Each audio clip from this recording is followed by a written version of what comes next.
Di sini gue pengen bilang ke kalian semua bahwa kalian itu nggak punya waktu, ya. Dunia itu bergerak sangat-sangat cepat. Banyak sekali gue disebut sini tenaga kerja yang akan tergantikan. Banyak yang bilang bahwa oke, teknologi itu tidak akan menggantikan tapi akan membantu. Betul, untuk sebagian orang yang mengerti akan memakai teknologinya. Untuk mereka yang nggak mengerti, yang tidak punya skill-nya untuk memakai teknologinya, mereka akan digantikan.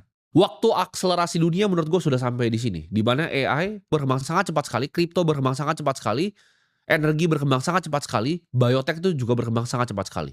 Semua ilmu yang gue barusan sebutin tadi itu akan berkembang lebih cepat dibanding kurikulum sekolah bisa mengejar.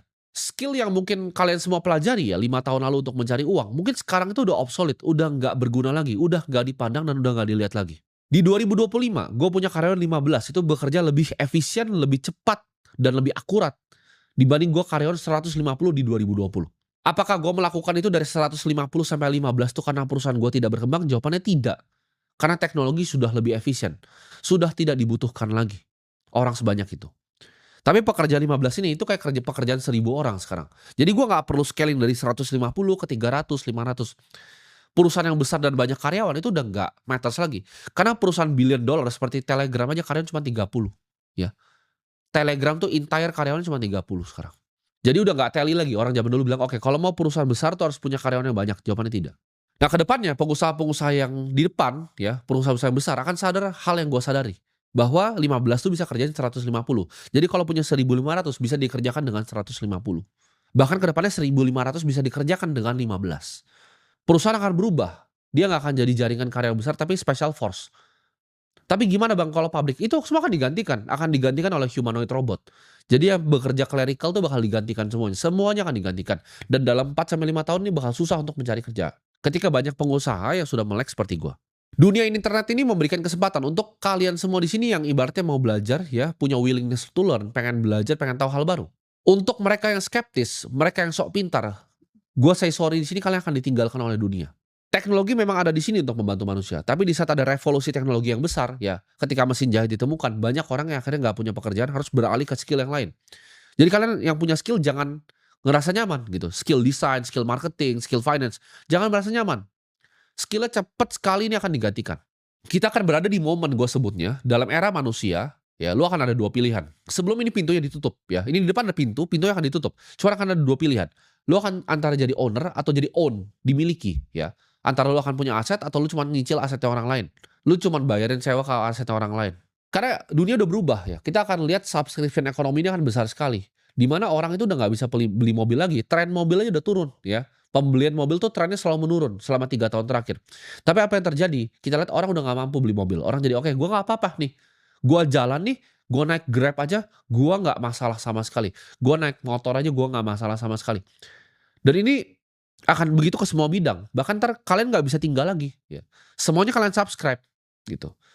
Apartemennya orang yang punya kalian nggak bisa beli, kalian harus sewa apartemennya. Ketika kalian sewa apartemennya, makanannya kalian sewa juga. Kalian bayar subscription untuk makanannya. Kedepannya dunia akan mengarah ke sana. Semua akan jadi subscription ekonomi. You will own nothing. Karena ini agendanya World Economic Forum. Ya, udah sering disebut di forum-forum dunia bahwa you will own nothing. Lu nggak akan punya apapun dan lu akan jadi orang yang bahagia. Jadi antara jadi owner atau dimiliki sama orang lain. Nah dari dua tipe manusia ini akan kita bisa filter nih mana yang akan jadi owner, mana yang akan jadi dimiliki. Dari mana? Dari kebiasaan hidupnya. Ya akan jadi owner nonton video-video seperti ini gitu. Yang di-own sama orang lain itu akan ngerasanya, aduh, gue ini cuma scrolling TikTok gitu kan, ada gosip artis terbaru gue ikuti, ada gosip ini terbaru gue ikuti. Gampang sekali ya. Pikirannya ke kanan ke kiri, ke kanan ke kiri diatur gitu loh. Karena mereka yang bisa kontrol atensi kamu akan kontrol dunia kamu gitu. Kalau kamu bisa dikontrol apa yang kamu pikir, ya, kamu nggak akan bisa jadi pemikir yang mandiri. Ketika mereka cuma kasih satu isu kamu bisa ke kiri.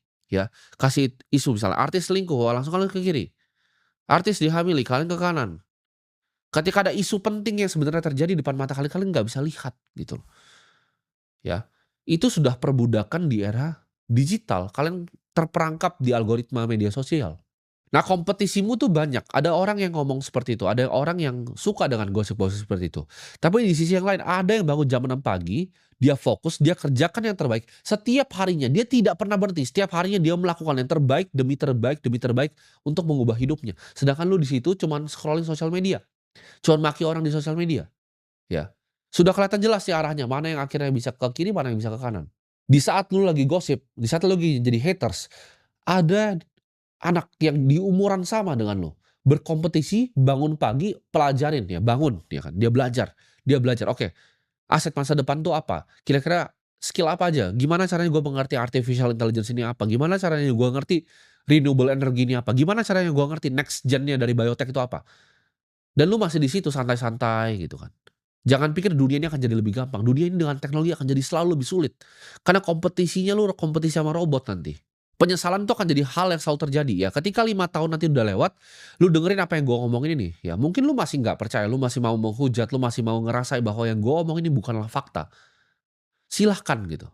Tapi ketika penyesalan itu datang, lu akan menyesal. Semua yang keluar dari mulut gue adalah kebenaran. Gue pun sama, ya gue liat kompetisinya sama, ketika gue liat gen-gen alpha yang jauh di bawah, yang masih mungkin umurnya belasan, tapi cara pikirnya sudah jauh sekali dibanding gue di umurnya itu. Gue ngerasa gue akan kalah ya, dan gue pasti akan kalah ya, generasi atas tuh pasti kalah sama generasi bawah. Kenapa? Karena adopsi mereka ke teknologi itu lebih cepat. Mereka menyaring informasi lebih cepat dibanding gue menyaring informasi di internet dial up yang zaman gue dulu. Mereka tinggal tanya AI sekarang. Jadi otak mereka akan ke-develop jauh lebih cepat dibanding gua. Ketika gua lihat generasi-generasi yang di bawah gua, antara gua udah bikin sekarang nih aset-aset gua, atau gua akan kalah dengan mereka, gua akan kalah dengan kompetisi. Lu akan lihat nanti anak-anak muda yang jauh lebih hebat dari kalian semua. Lu akan nyesel, lu akan lihat kerajaan yang bisa lu bangun seharusnya, kehidupan yang lu bisa dapat ya, orang tua yang lu harusnya bisa bahagiakan, malah ada anak muda yang bisa lebih bahagia orang tuanya dibanding lu. Di saat penyesalan itu datang, lu tidak bisa loh putar balik waktu. Karena waktu itu akan cuma berjalan satu arah. Waktu tuh nggak pernah bisa balik lagi. Yang lemah tuh nggak akan punya tempat dan nggak punya kesempatan lagi, ketika pintunya sudah ditutup. Ini gua kasih lu saran ya, kalau lu mau ubah hidup lu sekarang, lu coba stick ke satu hal ya. Satu hal dan satu hal aja. Yang lu mau improve skill lu di situ, taruh 1 tahun hidup lu, setiap hari yang lu pikirin gimana caranya lu jadi 1% lebih baik di hal itu, di skill itu. Contoh lu adalah misalnya orang accounting, gimana caranya lu jadi yang lebih pintar di sana, ya. Contoh lagi, lu adalah video editor, gimana caranya satu video yang gue bikin, ini editannya lebih bagus dibanding video sebelumnya. Simple aja, improvement, improvement, improvement. Kenapa? Karena lu butuh separasi diri lu dengan yang lain dalam waktu 5 tahun ini. Kalau nggak berhasil lu separasi, lu nggak akan jadi bedanya dengan all the masses yang lain. Jangan lihat kanan, jangan lihat kiri, fokus ke satu hal, jadilah yang terbaik, jadilah kelas dunia di bidang itu.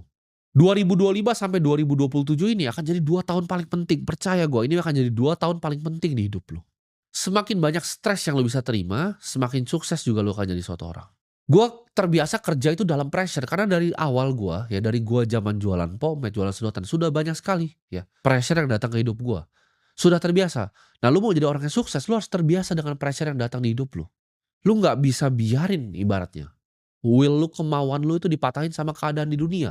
Mau itu orang lain, mau itu keluarga lu sendiri, mau itu diri lu sendiri. Semangat lu itu nggak boleh patah jadi seorang manusia. Gue itu nggak pernah nyerah ya, di apapun yang gue kerjain, gue nggak pernah quit. Zaman dulu gue jualan tuh sulit, ditolakin sama orang, gue nggak pernah nyerah ya. Ketika gue berinvestasi mulai sulit dunianya, gue tidak pernah nyerah. Ketika gue berinvestasi dikerjain sama bandar, dirugikan sama orang, gue tidak pernah menyerah ya. Ketika gue di-framing sama orang, gue tidak pernah nyerah ya, dan gue tidak akan pernah nyerah. Kenapa? Karena itu diri gue, ya itu jati diri gue. Kalau lu baru kerjain sesuatu yang sulit sedikit ya, sulit baru sedikit, lu nyerah. Dunia ini akan cap lu sebagai pecundang, dan diri lu bahkan akan cap diri lu sendiri sebagai pecundang. Gue adalah orang yang sangat-sangat persisten ya. Ketika gue lihat tujuan gue tahu mimpi gue apa, gue tahu itu baik, gue tahu itu nggak salah. Gue akan kejar itu sampai ujung dunia. Gue akan kejar semua mimpi-mimpi gue. Gue punya mimpi masa kecil, gue pengen bangun sebuah gedung ya. Di mana di situ bisa ada teman-teman gue, di situ bisa ada restoran gue, di situ ada mimpi-mimpi gue akan bangun di sini. Mau tuh gue bangun bata demi bata sampai tangan gue berdarah. Mau ada 1.000 orang lemparin gue tombak waktu gue bangun gedung itu. Suatu saat akan gue bangun gitu loh. Gue adalah orang yang gue selalu bilang, mulut gue itu bisa dipegang gitu. Dan gue gak takut siapapun. Karena yang gue punya satu, yang gue punya kepercayaan akan diri gue sendiri, dan gue yakin tujuan gue baik gitu. Dan gue yakin yang di atas juga tahu tujuan gue tuh baik. Kenapa gue masih lakukan ini semua? Ya banyak teman-teman gue yang bilang, oke, lu punya cukup, lu harus bisa nyantai, bisa take your time off, ya kan? Gak usah fokus lah edukasiin orang-orang di sini. Toh banyak yang bilang, sulit juga edukasi di negara seperti ini. Tapi gak masalah buat gue, karena poinnya bukan itu. Gue bikin ini semua karena gue ada janji yang gue bikin ke Tuhan. Waktu gue dulu ya, di saat gue bilang, Ya, ketika gue bebas dari jeratan rantainya, gue akan bebasin semua kalian dari jeratan rantainya. Gue nggak takut, ya banyak yang nggak suka, banyak orang-orang di atas sana dengan kekuasaan yang luar biasa yang nggak suka, gue nggak masalah, gitu. Mereka nggak suka gue bebasin rantainya dari kalian, nggak masalah gue. Mungkin nyantai itu bukan jalan hidup gue, ya. Alexander mungkin bisa berhenti ketika dia kuasain benua yang pertama. Tapi jawabannya gue nggak akan berhenti, ya either gue mati mencoba kuasain sampai ke India kayak Alexander, atau ya udah mati di jalan aja gitu kan. Antara lu bisa kontrol pikiran lu atau mereka nanti yang kontrol isi pikiran lu ya, mereka akan lemparin pengalihan isu nasional, mereka lemparin segala macam sampah dikasih ke lu lewat buzzer-buzzer mereka ini ya. Jangan cuma jadi budak algoritma yang gampang diatur pikirannya. Gue merasa gue lahir di dunia ini karena gue dititipin untuk membawa sesuatu ya. Untuk membawa obor edukasi, untuk bangunin kalian, untuk bebasin kalian dari jeratan rantainya. Apakah ada yang nggak suka? Pasti luar biasa banyak sekali yang tidak suka dengan apa yang gue sedang kerjakan, ya kan? Sebelum ada semua ini ya, banyak akan coba framing gue dengan naratif-naratif. Misalnya gue contoh, gue memang punya misi untuk beneran edukasi, ada yang bilang, "Oke, gue bangun sekolah untuk cuci cuci nama." Nggak masalah, gitu. Nggak masalah, gue di-framing seperti itu nggak masalah. Karena sebelum ada kamera nih, sebelum sekolah pertama gue bangun itu di NTT, di Sumba ya. Gue itu 2021 tuh udah beasiswain dari 200 anak ya, anak yatim 200 biji gue udah beasiswain tanpa kamera, tanpa ini semua ya. Gue udah sekolahin banyak orang. Gue pengen mereka yang nggak punya kesempatan tuh punya kesempatan. Gue pengen kalian semua yang di balik layar di sini nggak pernah dapat edukasi di sini, bisa dapat kesempatan untuk gue mengedukasi kalian di sini. Karena nggak bisa kalian datang ke sini sesuatu, ya. Mungkin nanti kalau gue udah punya gedung ya, gue kumpulin kalian di auditorium gue yang besar itu gratis, datang aja. Cuman selama gue nggak bisa belum bisa melakukan itu, ini kanal terbaik yang gue bisa lakukan gitu loh. Dengan lihat tatap muka seperti kalian ini, sini. Gue bilang, "Lu nggak akan pernah bisa stop gue, lu nggak akan pernah bisa cancel gue." Kenapa? Karena yang gue keluarkan adalah sebuah ide, ya. Seorang manusia mortal tuh selalu bisa mati, tapi ide itu nggak akan pernah bisa mati. Dari kalian yang tidak tanamin bibit kalian sekarang, lu akan menerima ganjaran di masa depan. Lu yang nggak mau dengerin omongan gue untuk kerja keras sekarang, lu akan menerima nanti 2030 ganjarannya seperti apa. Untuk gue ini bukanlah sekedar game yang gue cuma main 1, 2 tahun ya. Ini adalah berkat yang dititipkan ke gue ya. Ini adalah titipan, semua yang gue dapatkan di dunia ini adalah titipan yang dititipkan ke gue. Dan ini akan gue manfaatkan sebaik-baiknya gitu. Arah dunia ini cuma dua ya, antara lu punya tahta yang akhirnya lu bisa jadi berkat untuk banyak orang, atau lu jadi budak di rantai di sistem, itu nggak ada tengahnya ya. Karena ketika lu dikasih waktu, lu dikasih kesempatan ya, juga lu dikasih waktu untuk belajar nih ada 2 tahun nih untuk fokus untuk kembangin diri lu, lu pilih untuk enggak gitu. Lu pilih jadi diri lu yang sama, jadi ketika nanti harinya datang jangan cari video gua lagi. Lu cukup mengaca sama diri lu, lu bilang ke diri lu, "Ini saya yang tidak mau berubah," gitu. Jadi inget ya, waktu lu semua itu tinggal sebentar lagi ya, dan peperangannya baru saja dimulai.